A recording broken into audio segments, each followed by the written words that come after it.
여러분, 한국은 정말 잘 사는 나라잖아요. 경제 대국이죠.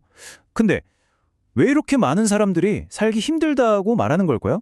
오늘 이 이상한 모순을 부와 목적이라는 아주 독특한 키워드로 풀어보는 한 이론을 소개해 드릴게요. 자, 한번 같이 들어가 보시죠. 네, 바로 이 질문, 이게 오늘 이야기의 핵심입니다. 나라는 이만큼 성공했는데 왜 내 삶은, 우리들의 삶은 제자리 걸음인 것 같고 심지어 뒤처지는 것 같은 느낌이 들까요? 도대체 왜 이런 일이 벌어지는 걸까요? 그 답을 한번 찾아가 보죠.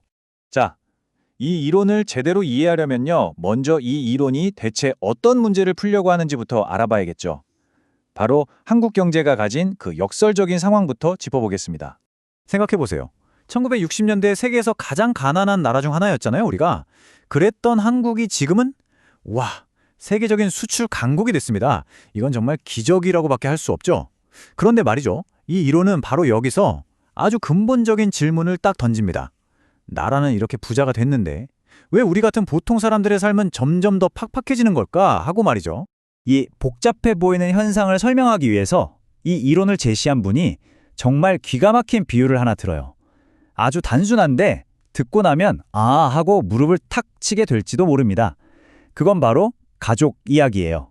자, 이런 가족을 한번 상상해 보는 거예요. 형제 자매가 되게 많아요. 이들이 전부 밖에서 정말 열심히 일을 해서 돈을 벌어옵니다. 근데 좀 특이한 게 이 돈을 자기가 갖는 게 아니라 전부 아버지한테 가져다 드리는 거예요. 왜 그럴까요? 각자 쓰다 보면 막 낭비하게 되니까 그걸 막고 또 가족 전체 미래를 위해서 돈을 한 군데로 싹 모으는 거죠. 이게 바로 이 이론의 가장 기본이 되는 모델이에요. 자, 여기서부터가 진짜 재밌어집니다. 이 단순한 가족 이야기가 어떻게 지금 우리 사회 구조랑 딱 맞아 떨어지는지 세 개의 핵심 역할로 나눠서 한번 살펴볼게요. 기대되시죠? 표를 한번 보세요. 바로 감이 오시죠? 밖에서 열심히 일하던 자녀들, 이들이 바로 우리 경제의 부를 만들어내는 노동자들입니다. 그리고 그 돈을 한데 모아서 관리하던 아버지, 이 아버지가 바로 국가 전체 부의 대부분을 쥐고 있는 상위 1%의 오너를 상징하는 거고요. 그럼 마지막으로 일은 안 하고 공부만 하던 형제들은 누굴까요? 네, 바로 지식인입니다. 이 이론에서는 이 지식인들이 아는 건 많아도 아직 우리 사회가 나아갈 방향이나 뚜렷한 목적을 제시하지 못하고 있다고 봐요. 근데 이 오너들이 가지고 있는 부가 어느 정도냐면요, 상상을 초월합니다. 이 이론에 따르면 상위 1%가 우리나라 전체 부의 무려 70%를 가지고 있대요. 70%요. 엄청나죠? 그리고 이 이론은요, 각 그룹의 한계점도 아주 날카롭게 짚어내요. 먼저 노동자는 부를 어떻게 관리해야 할지 잘 모르기 때문에 돈이 좀 생기면 일할 생각보다는 일단 쓰고 볼 거라는 거예요. 그리고 오너들, 이들은 스스로 부를 만들진 않아요.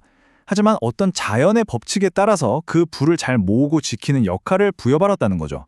마지막으로 지식인들은요, 똑똑하긴 한데 정작 이 어마어마한 부를 어디에 써야 할지 그 목적을 제시하지 못하고 잠들어 있는 상태라는 겁니다.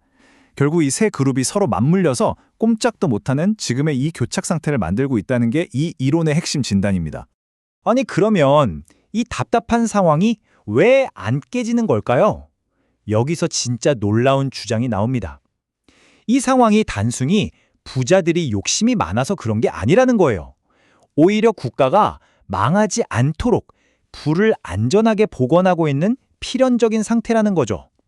정말 독특한 생각이죠? 이 이론에서는 이걸 자연의 법칙이라는 말로 설명해요. 그러니까 지금처럼 부가 소수에게 집중된 게 시스템이 잘못돼서가 아니라는 거예요. 오히려 더 위대한 목적, 더 큰 그림이 나타날 때까지 나라가 망하는 걸 막기 위한 일종의 안전장치라는 거죠. 그래서 섣불리 이 돈을 나눠줬다가는 오히려 나라 전체가 무너질 수도 있다고까지 말합니다. 그럼 이 꽉 막힌 시스템을 바꿀 방법은 대체 뭘까요? 이 이론에서는 아주 단호하게 딱 한 가지를 지목합니다.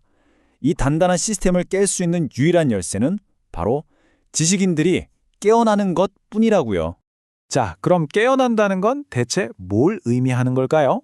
네, 이 이론이 내놓는 해결책은요, 처음부터 끝까지 오직 이 지식인들의 변화에 달려 있습니다. 이 이론은 두 사회의 모습을 아주 극명하게 비교해서 보여줘요. 먼저 깨어나기 전의 사회. 이때는 뚜렷한 목적이 없으니까 사람들이 허영에 빠지고 사치하고 그냥 시간을 낭비한다는 거예요. 그런데 깨어난 후의 사회는 완전히 달라요. 모두가 의미 있는 일을 찾아서 함께하고 그 막대한 부는 개인의 욕심을 채우는 데 쓰이는 게 아니라 우리 모두의 공동 목표를 위해 쓰이게 된다는 거죠. 그럼 그 변화 과정은 어떻게 될까요? 시나리오는 이렇습니다. 먼저 지식인들이 그냥 아는 게 많은 사람에서 지혜를 갖춘 선지식인, 그러니까 깨달은 스승으로 업그레이드 되는 거예요. 이들이 우리 사회 전체를 위한 위대한 목적과 청사진을 딱 제시하면 그때서야 그 돈을 꽉 쥐고 있던 오너들이 창고문을 열고 그 70%의 부를 내놓는다는 겁니다. 근데 여기서 진짜 놀라운 주장이 나와요. 뭐냐면 사람들이 이렇게 의미 있는 일에 푹 빠지게 되면 명품이나 비싼 차 같은 사치에 대한 욕망이 저절로 사라진다는 거예요. 일하는 것 자체가 즐거움이자 보상이 된다는 거죠. 이야, 이게 바로 이 이론이 그리는 우리 사회의 잠재력을 100% 끌어내는 방법입니다. 결국 이 이론이 우리에게 던지는 메시지는 굉장히 명확해요. 지금 우리 사회의 진짜 문제는 돈이 없어서가 아니라 목적이 없어서라는 겁니다. 그래서 마지막으로 여러분께 이 질문을 던지고 싶습니다. 우리 사회라는 거대한 금고에 잠겨있는 진짜 불을 꺼내는 열쇠. 그건 어쩌면 단순히 돈을 나누는 게 아니라 우리 모두의 가슴을 다시 뛰게 할 그런 공동의 목적을 찾는 게 아닐까요?